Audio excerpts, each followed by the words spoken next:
We will talk about devolution for the next 1 hour and asking ourselves, so how's devolution doing? 11 years into devolution since the first devolved government in 2013. What's happening in that? Our guest for the next hour has been a governor of Nakuru County. He's been a member of parliament. He was there when the laws were breathing life into the constitution. And then he also became a governor for an entire term. And now he'll tell us what he's been doing. Lee Kinyanjui, former governor of Nakuru. Good morning. Good morning. And how are you? Glad to be here. We're keeping good. Karibu sana. Yes. The last time we spoke was at the height of COVID, and it was a fun conversation. Finding out what Nakuru was doing to address COVID and the response that you put in place. And we had very many people talking about in Nakuru and the plans and health. And people were not complaining. Higher. We will talk about whether people are complaining now about health in Nakuru, but briefly. To welcome you to the conversation, CT has the day's proverb. This weekend, though we had Pastor Benin in the country, this week CT has decided the proverbs will be from Benin. Benin. That's what I said. Not Benin. Benin is a person. This country of Benin is 87 times smaller than the US. Let me give you context. On the planet, it's the 102nd smallest country. In the world? Yes. Well, Seychelles is the smallest. So you needn't worry too much. But nonetheless, it has a capital known as Porto Novo. And its biggest city is Cotonou. That's the city that is known the most. Okay. Now, the day's proverb. The relatives of the mad are in more shame than the mad. The relatives of the mad are in more shame than the mad. Honorable Lee, what's your interpretation of this proverb?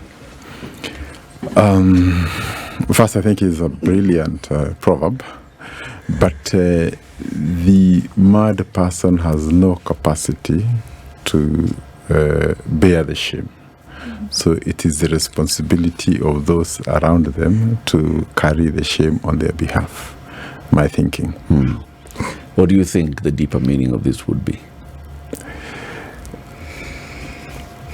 That when you're in a situation when somebody who's close to you in whatever way does something that is outrageous or shameful for that matter, you carry the blame. You carry the blame, not just them, because sometimes they are absorbed in situations that don't allow them to perceive it, am I thinking? Bear the blame on their behalf. Yeah. Bear the shame on their behalf. You're a resident of Nakuru County. And you're carrying the shame. No choice. Okay. So we want to talk about devolution, but we've got to start from your own experience. Absolutely. In devolution as governor, second governor of Nakuru County. What you found, what then you experienced over 5 years, and now what you're seeing in Nakuru. Nakuru has been one of those counties that's constantly in the news recently. If it's not about health, it's about business. If it's not about business, it's about leadership and governance. And for a long time, it was about just the composition of the county executive committee. It's been many issues, one after another. You understand the politics of Nakuru. Okay. What is it that's peculiar about Nakuru? So thank you. But I think first it's good to acknowledge that devolution, the conversation around devolution starts just after independence. And you know that our attempts to devolution then did not succeed because along the way there has been this latent fear for centers of power, that power would leave Nairobi and go to the various headquarters, to Garissa, to Nakuru, and those other places. It was fought in the first attempts through underfunding and many other ways. And fast forward, I think in the year 2010, when we got the new constitution, I think there was a very, very heated conversation around counties. In fact, starting with how many, where are the borders? And I think out of that very difficult conversation, we agreed to go by the old districts at the colonial time, which were now the 47 currently what we have. But it may also be good to remember that of the 47, I think part of the counties that almost were deal breakers was actually how to deal with Nakuru. Because Nakuru was at the center of that very same conversation. Some felt it should be divided, others felt otherwise. But bottom line is that if you can manage Nakuru, I think you can manage the country. And if you look at the composition of Nakuru ethnically, if you're looking for, I don't know, the minorities, the Ogiek, they'll be there. If you're looking for the Asian community, the white community, the Kalenjins, the Kikuyus, the Luo, anybody you want to imagine, even economy-wise. If you're thinking of tourism, industry, housing, commercial, agriculture, urban centers. So it's the only country that has a mix that replicates the country. It's not an agricultural county only. It's not only industrial. It has all aspects that you would say of the country. So in a way, if you can be able to manage Nakuru, that's the sort of situations you find yourself dealing with. And you cannot have one party running the assembly. You know, the way you can go, say, to Nyanza and find that the county assembly is made up of ODM. Or Mombasa. Or Mombasa. So you will always have a constellation of this party versus this party, then this ethnic group against this ethnic. So you're juggling many balls up.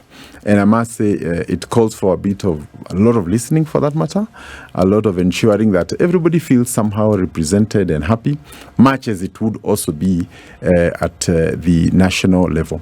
But allow me also to say that we think devolution is probably the biggest thing that happened to Kenya. Because in the past, a decision around a health center in a rural area was being made in Nairobi.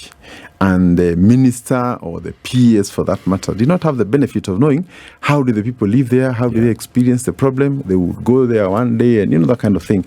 So the fact that now we brought these decisions right at the doorsteps of the people who are involved, I think that has been a major, major transformation and making people feel that they are part of the decision making. It's unfortunate that right now there are signs that the path to better devolution does not seem to be happening as much as we would have wanted it, but it remains to be one of the greatest achievements in modern Kenya. Would you say that there's still that push or pull by the central government to retain power, despite the fact that the constitution has devolved this power, that the center does not want to let go? The answer is yes, simply because you have seen that anytime the governors want, the Council of Governors wants money, it's such a struggle. Yet it is written in black and white in the Constitution. It is not something that is subject to interpretation. It is an amount that is very clear. So, but every time they want, we will not give you these. I remember once they were even told, even if you remove our what and beat us where, we will not add even a coin. So it's really like you're begging, and that should never be the case. Then again, when you look at some of the roles that have been functions, devolution is like health, is like housing. But today, the national government's biggest agenda is affordable housing. Yet this is a devolved function. So this is actually a function that belongs to the counties, but it's been taken away. So health, we saw community health workers are now also being taken to the national government. So I think the letter and spirit of devolution is under very serious threat. And I think it's really up to us. And sometimes the problem is that when Kenyans are in one office, they think this way. When they leave, things change. I would say that the first ministers of devolution, including the current chairman of COG, thought very differently when she was actually the minister for devolution. And that's where you set the foundation for the country. And devolution now, we need people who can fight for devolution, not because of the positions they hold, but because it is the way a country can be able to develop. And then you remove this too much attention on Nairobi, like everything has to be done in Nairobi, yet there's capacity. And I'm sure when you go to the rural areas, you see towns that were previously almost dead have now come to life. There are new buildings, there are professionals there, because opportunities have been generated around the devolution circuit. Kinyanjui, even as you say this, it's obvious. I don't think we can run away from the clear merits of devolution. I've been here long enough to see Kenya pre-devolution and then Kenya post at least the startings of devolution, and I think the changes are huge, whereby there were parts of the country whereby development was a story, was a fairy tale. Whether we looked at education, whether we looked at infrastructure, whether we looked at health services. So it is clear. I think the question that I would want to understand from a leadership point of view, because unfortunately, some of these, the usurping of this power from the decentralized zones, individuals who may be wanting to see it in a different light, how much more can we talk about the progressiveness of devolution for it to be firmly understood? Or do you think that it is already understood, but that this desire for the centrality of power supersedes the desire for development? I think the first thing to look at is there's what you call balance of power. There'll always be a struggle. You know, you're supposed to cede this power, but you feel like you want to retain part of it. But it is really not so much what you feel or what you want, but what the law says. And I think that is why now, if you look at the previous Council of Governor chairpersons, former Minister for Agriculture, Muga, was there before. We had Isaac. And if you look at the relationship between them and the government, it was very acrimonious. Yeah. We've been to court. We've gone up to the Supreme Court trying to fight for these things. So it will always be a struggle. I think that we must appreciate. But I think the bigger problem with Kenya is that during campaign time, we don't take our leaders to account, so that the words they say with respect to devolution, say you're running to be president and that kind of a thing, what's your position on devolution? So these things can be on record. Although it's also good to agree that many of the things that have been on record have also been disowned at some point. But at least some of these statements or testimony on what's your position on devolution can be said, in black and white. And I think there is no possibility of having well-developed, well-managed counties, and Kenya is not moving forward. So we are all intertwined. That if the counties are running well, then the country will automatically be moving forward. But I think there is this attempt to, like you want to steer both the county and the national governments, and I think that's a clear conflict that we really need to deal with. Do you think it's just a money issue? Because every time we talk about devolution then being thwarted, usually what we hear is, well, the ones who control the purse strings are the ones who are holding us back. What are the threats to devolution as we see them today, besides the money issue? Could county bosses also be threats to devolution onto themselves? I think devolution is, in my opinion, more like a mindset. I know the country just agreeing that out of our resources, we have dedicated a certain section so that we don't have to wait for the president to come to our village to tell them about a small road going here or minister from national government to do a cattle dip. Those decisions were relegated to a certain level. So the thing is that even as we induct both our county assemblies and governors and everybody into this whole system, I think it should be clearly understood. But also, more importantly, the governors or the bosses, for that matter, have also a huge role. Because even as we talk about raising funds or getting funds from the national government, there's also that component that comes from your own county. If national government is giving you a certain percentage, there's that which you collect out of ensuring there's good business environment, then you collect licenses and all that. There are many instances where the county governments have over-relied on disbursements from the exchequer and maybe stagnated or not done as well when it comes to own collections. And I think my own home county is a good example of that. When I took over, our collections were at about 1.9 billion. That is 2017. We left it at 3.5 billion. That's own collection. It's come down to less than half that.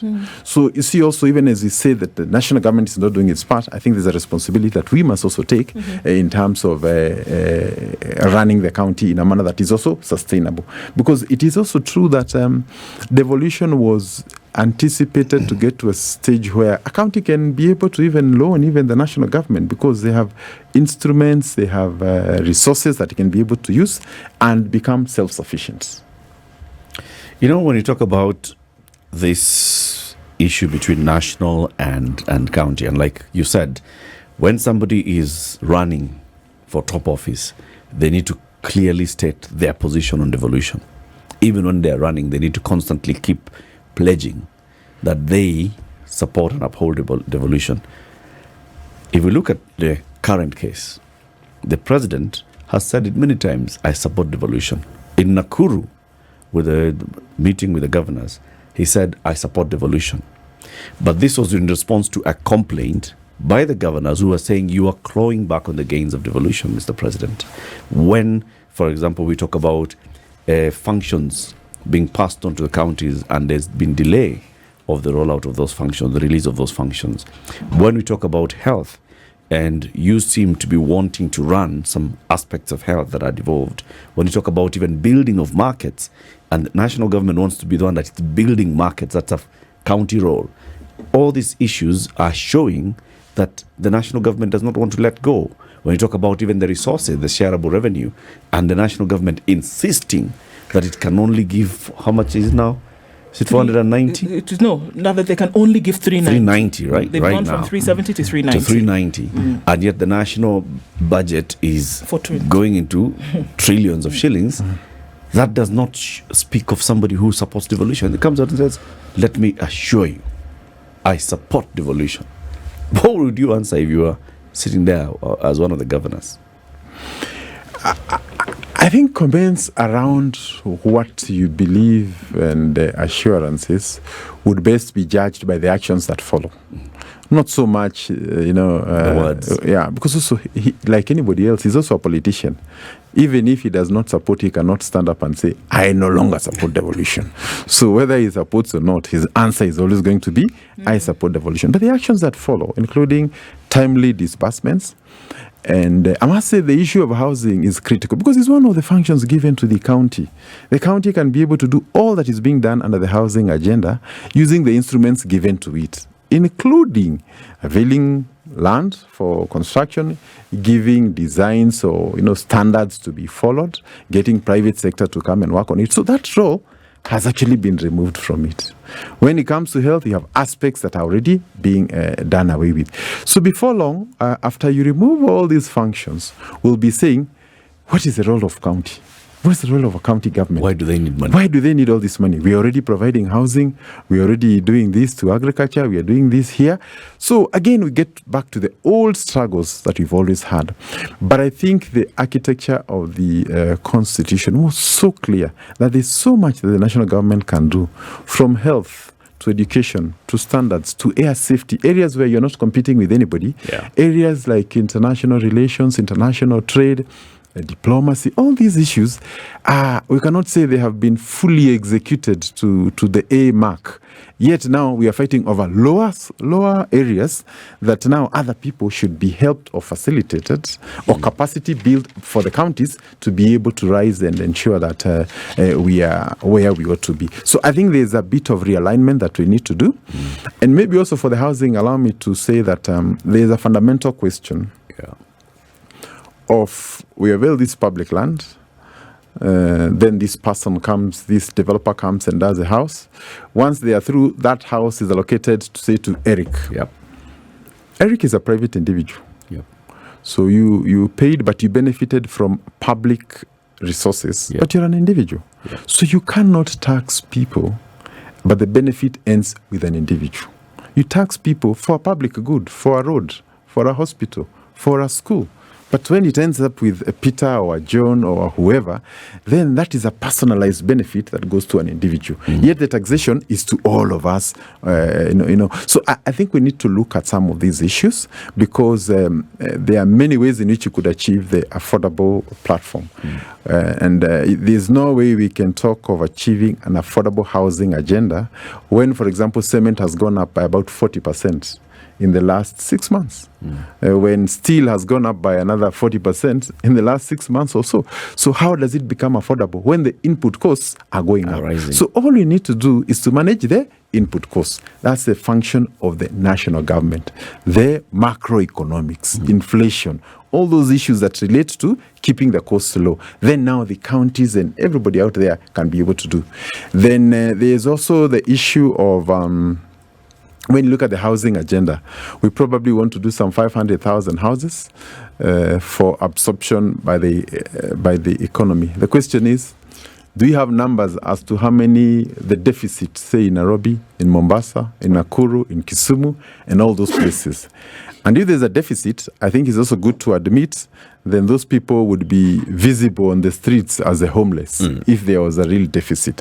So is it possible also that you are dealing with a problem that does not exist, that the private sector has had a way of sorting this issue? All they needed is guideline and probably reduce the cost of finance and some of these issues that belong to devolution. Former Governor of Nakuru County, Kinyanjui, is our guest. He's been a member of Parliament. Was the chairman of NTSA. Were you the first chairman? Yes, I was. The first chairman of NTSA? Yes. Okay. So you understand all these issues of governance at various levels, and now we're looking at devolution. We talked about the many threats to devolution that are constantly there. The bigger one is the issue of money, shareable revenue. It's agreed upon, it does not get disbursed on time. Senator Okoh Omtata has come up with this proposal that says, you know what, in order to ensure that public finance management is actually done prudently, we should have a national treasury that is independent of the national government. So the minister in charge of finance for the national government is not the one who controls the national treasury. The national treasury is controlled independently. So money comes in, money that's supposed to go to counties, goes to counties without somebody deciding, you know what, I have not paid police officers, you know, I needed to build a Madare hospital somewhere and I needed money. What do you say? I think it's a brilliant idea, and partly also to say that one of the biggest problems affecting the economy today is this matter of pending bills. So you will have a county maybe expecting to be paid a certain amount of money to receive disbursements, maybe 10 billion or whatever it is, but it doesn't come. And when it comes just a few weeks before close of financial year in June. So the first thing you say is that these guys are returning money because it came too late, and, you know, the procurement is very rigid. You cannot be able to do procurement, you know, beyond or outside the times that are given. So what we've had is a persistent pending bills. People, you can't plan, you can't procure, you can't do anything. And sometimes we blame also the county governments because they are operating in an environment where you don't know first quarter what to expect, second quarter what to expect, third quarter what to expect. So there must be a solution to this problem. And even if the bill may not be the ultimate, but at least it offers a platform upon which now we can improve and maybe give suggestions around how that problem can be solved.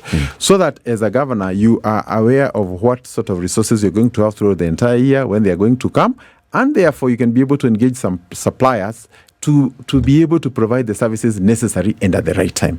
Because also if you tell them early and you are not able to pay them, then you're also putting people in a very awkward situation. And I must say, we've had many situations, including where people have actually died waiting for money. You know, you provided for these government cards, they say they will not pay. Sometimes a commitment has already been done by the county, and eventually it has brought misery. Now, unfortunately for the county, the suppliers are just people around your town.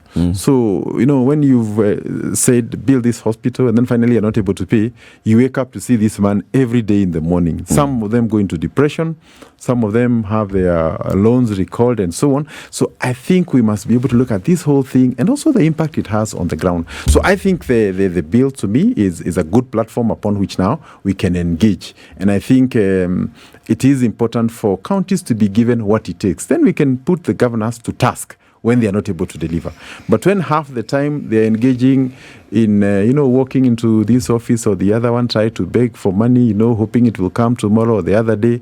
And actually, when county resources are being disbursed, it should not be news. It should be normal. This is the normal thing happening. It shouldn't be breaking news anywhere because it's part of a normal process that should be there, But when now it is made to be such a big thing, then it becomes difficult for them to plan. Do you think it's actually an issue of lack of funds? Because what are we dealing with at the moment? And maybe not as bad previously with what we face today. That we know that funds coming in first charge is the payment of, and this is the reality within which the existence is, that the first charge of funds received, the Treasury, goes towards loan repayment.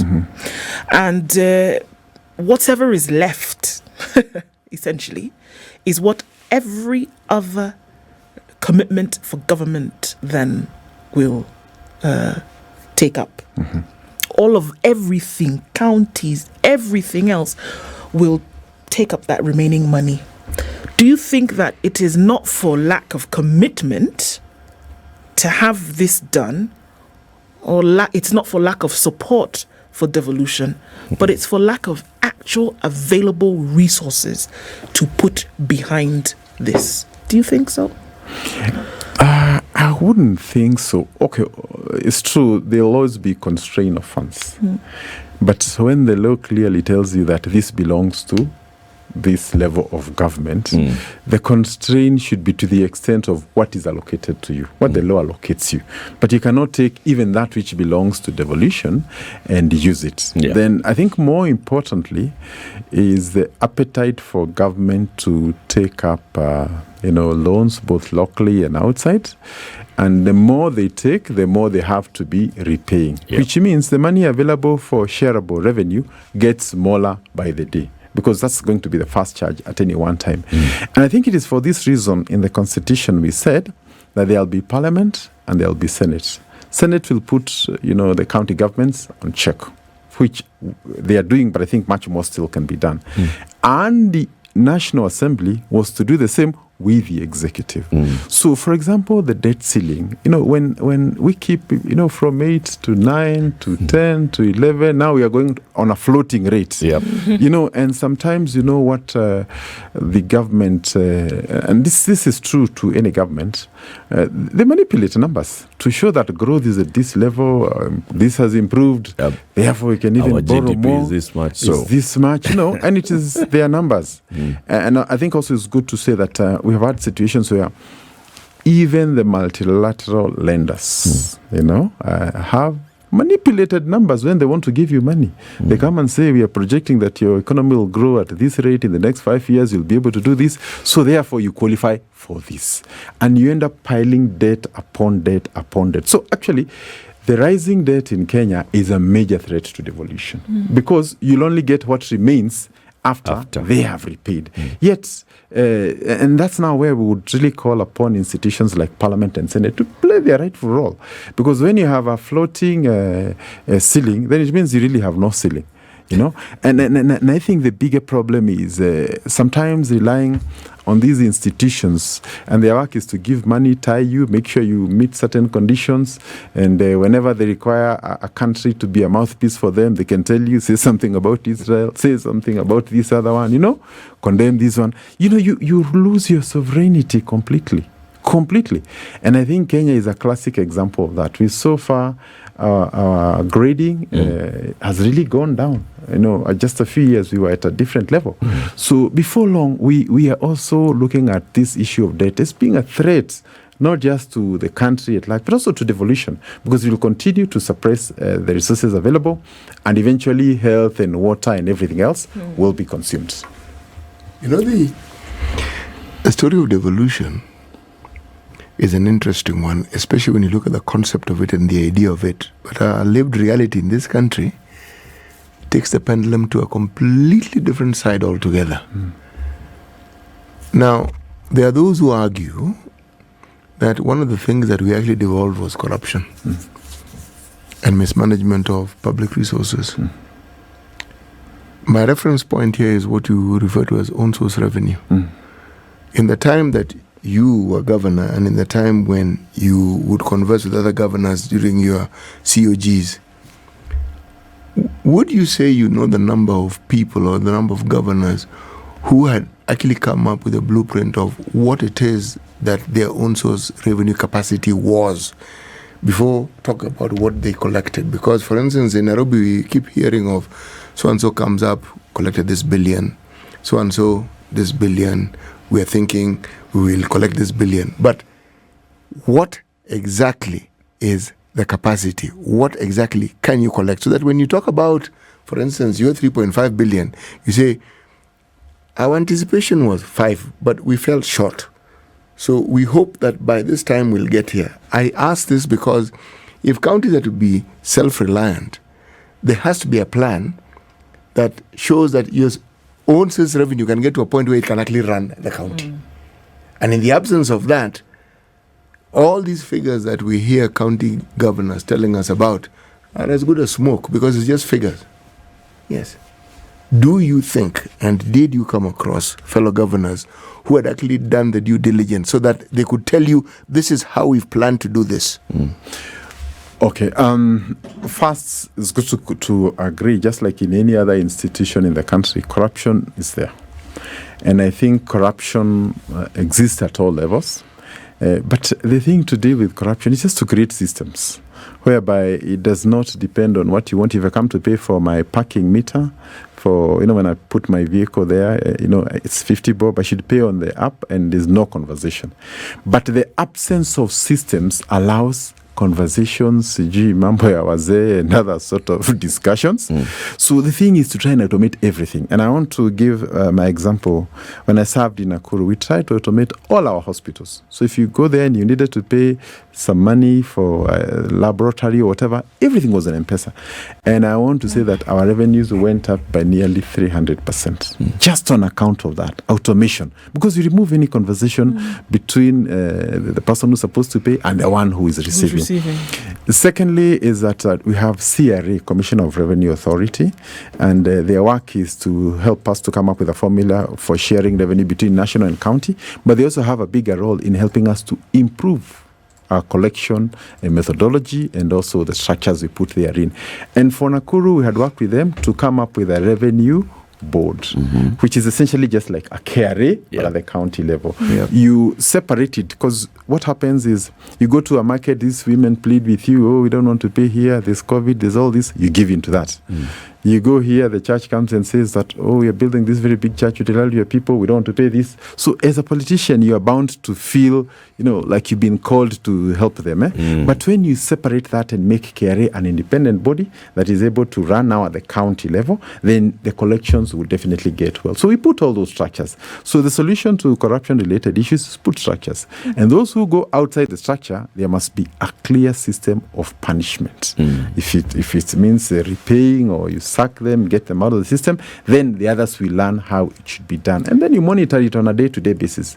And the good thing is that with modern technology, just like you can monitor your bank account, you can know your collections per day. So if the graph suddenly goes down, then you want to know what is happening at that particular time. And at the time when you left, even including COVID time, our revenues actually still went up. So I'm just trying to say systems is what you put. So when you had this conversation with CRA, what did they anticipate was the amount of money Nakuru County could raise if they did everything possible and they were collecting everything? The projections would be at around 5 billion. So I wasn't far off. Factors held constant, including things like pandemic that you could not anticipate, including, sometimes also we have these waivers, people don't pay, for this housing, we are told that they're not going to pay for the licenses and all those other issues. But there are very many lines that the counties can use if they perfect collection. But I think sometimes we've been so focused on demanding from national government that we also forget that we also have a role. Where the national government is getting, we also can get, and people are willing to pay, especially when they think that money has a direct impact in their lives. But Excellency, I agree with you completely. But you see, there's this little thing of collection and systems and automation, growth, because that's 5 now. How then do we get it to that point where, as we say, we can actually run our own affairs? Because that is supposed to be the goal, isn't it? Yes, for sure. Yes. Yeah. So that if you are, say, for instance, like the state of California, you have more money than this entire continent, and you can actually give the national government money. So what is it that counties can do to do that? I think the first one is creating of structures and separation of revenue collection from the county itself. So you get this revenue board, appoint people who have, decency in collection so that they don't go negotiating behind the back, and you put systems and give them targets. So we want 5 billion. So if you get 4.2, then you'll have to explain how we got there. The next year you give a 10% increment and so on. However, it's also good to say that all counties are not the same. There are counties that are well endowed, the Mombasas, the Nakurus, the Nairobi, but there are other counties that, they don't have big hotels to charge, they don't have an industrial base, They don't have a broad urban sort of place where they can get this. So we don't have a one-size-fits-all kind of approach to this. So to those ones, maybe minerals, mining would now be the big thing. Yeah. So I think the point is that each county now should be able to have, this is what it takes for us to be able to achieve that. And then again, going back to devolution, if, for example, tourism is devolved, why would you have a national park like Nakuru National Park under the national government when tourism is devolved? Now, those are the issues that once you transfer such an institution, is run by the county, they can get KWS to do the management and get a management fee, but the resources arising from that belong to the people of that place. Same, just like Masai Mara and all the other places. And the counties now would be self-sufficient. And when they fall short, then the Minister for Devolution should do the mentorship to know what are the issues, what capacity building do you need to do, so that now we can be able to up our game. Do you think 5 years is enough time for a governor to at least begin to see the fruits of the mandate and the things that they've taken? I asked the same question of even the presidency. Is 5 years enough? Because there are those who would say it's too long. Because if you have someone who is bent on doing everything they shouldn't do, then 5 years is too long. But looking at the practicality of it, is 5 years really adequate? Yes. I think 5 years is enough for the takeoff. You're on the runway and you've taken off. The rest will be now perfection of what you started. So if you have not laid a foundation in health, in agriculture, in water, in revenue collection, then the next 5 years really you would be, grouping in the dark. So you've laid the foundation. And just to be precise, even if you look at past situations, including even at the national government, when Kibaki said that he would give free primary education, when he got into office the following January, all the kids, even with no uniform, no shoes, they were told to report to the school nearby. Yes. And we found money to take there. So sometimes it is a will, the political will to make sure that things happen. We don't need 20 years. 20 years really or whatever. The point is you have a vision and you're ready to follow it through. And people buy into that. So when you took our kids to school in the year 2002, they learned and they finished up to secondary. I think some 5 years ago is when you had the first graduates of that free primary education. And you had the Maruges, people in their 80s going back to school because the vision was so captivating and people bought it. So I think it's also good to say that when we go out on campaign and tell people that I am going to deliver this, people take you serious. Sure. So there are people who voted, like in that case, because my child will go to school for free. Yeah. So also, when we say that, but later it doesn't happen, then the public feels cheated. Let down. Let down. Because you said it, and we took you, for that one point, whatever it is, that's why I voted for you. So when it doesn't happen, then we have questions. Do you think the person in the agent of devolution matters? Agent of devolution, in this case, a county governor. Do you think the character of that individual matters when it comes to fulfilling certain things? I'll give an example. You talk about funds being at a certain number, under Governor X, County X.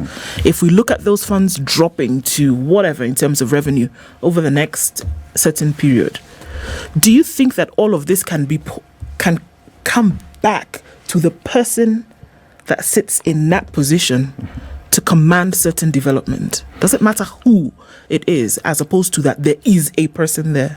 Yeah, I think first, leadership is everything. In a company, in a school, in a government institution, leadership is everything. And that's why we always talk about the first 100 days. And even if we got a new MD in a company, for the first 100 days, everybody wants to see how do you dress, what time do you come, how do you write your memos, what do you do, so that they can take the cue and follow it, So likewise, at the county level, the tempo is set at the top. If you show zero tolerance to corruption, if you're very keen on targets, and when they don't meet targets, you want to call the person responsible and ask them why they are not able to do it. If they say they don't have a vehicle or whatever software to do it, you're able to provide, then you get to see results. And integrity, as we all know, is individual, it's very specific. So it is true that is there. But also we need to do much more in terms of training. At the national level, we have Kenya School of Government in Kabete. Maybe it's time to think about School of Government in the context of devolution. Yeah. Because this guy has come, maybe he was a businessman, maybe he was a journalist, or he was doing something else. Now, you have made him an executive. He has never run any executive job. The issue of HR, the issue of finance, accounting, PR, he doesn't know. So, and this also is true of MCAs, so that they can understand their role. Because sometimes we may end up condemning people, yet we've not prepared them for the job. And the truth is, especially when it comes to our campaign period, the process of campaigning has nothing to do with the real interview as you would really expect it for the job ahead of you. It's more to do with emotion. Party alignments, what you gave us, emotions and all that. But finally, at the end of that job is, here is 10 billion, this is what we want you to do, you have to manage health. You're managing very senior people.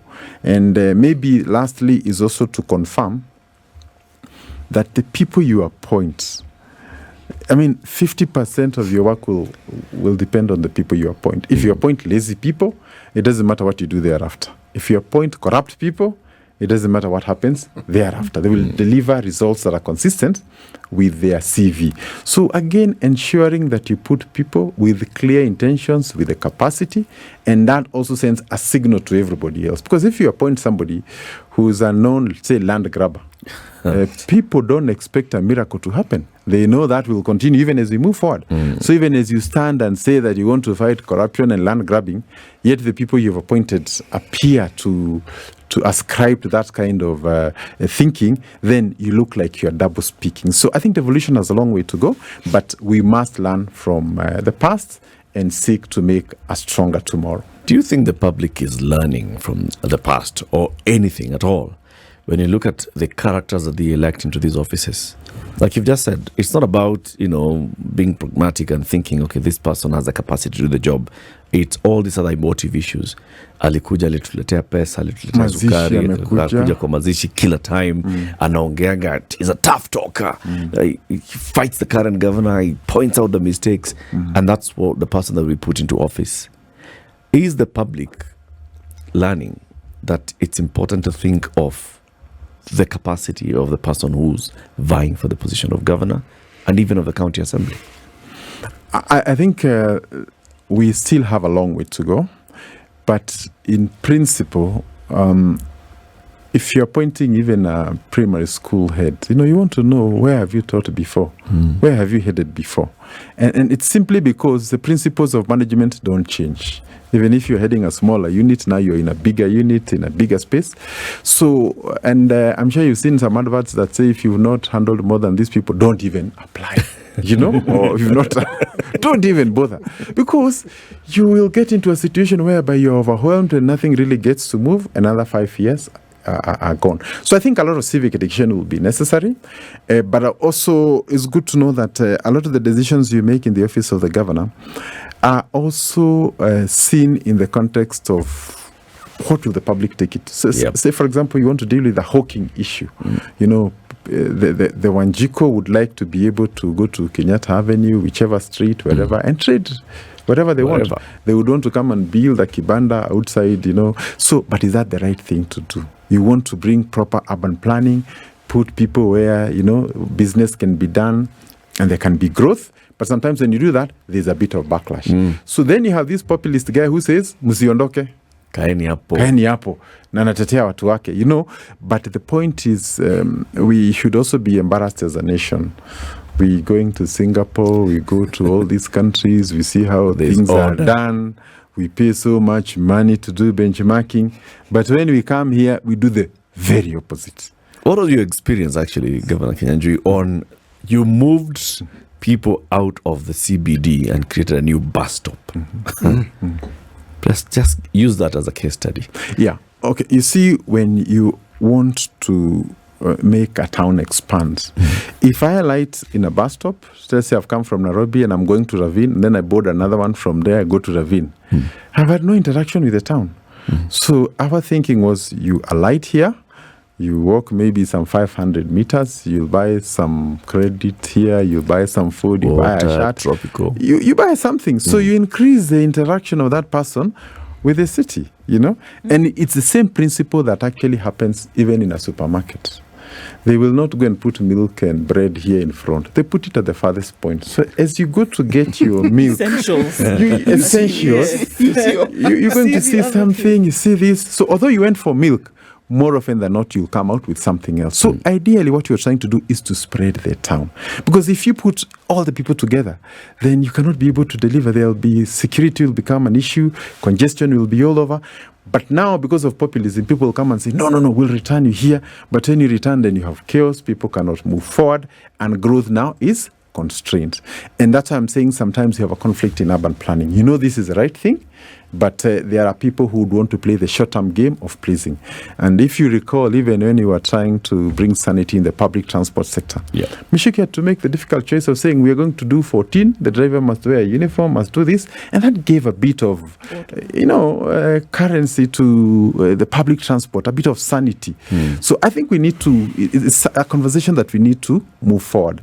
And as long as you're looking at short-term, then you expect that we'll never be able to move forward as a country. There are those long-term legacy kind of decisions that must be made for posterity. Lee, we have looked for you a number of times. Finally, you've come. You've seen. It's nice. You must come back. I will. Everybody is saying this guy should come back and should get some more time. Come back. Let's talk about devolution. What needs to happen? Let's talk about governance at a national level as well. Lee Kinyanjui, the second governor of Nakuru County, has been our guest this hour, and he has promised to come back. We'll have this conversation again. Thank you very much for tuning in to Kenya's biggest conversation, The Situation Room. Everybody who's been commenting on YouTube, on Facebook, on Twitter, asante sana. We see your comments. We always can't read them, but we can see the conversations are happening on that platform as well. This is The Situation Room, the only way to start your day.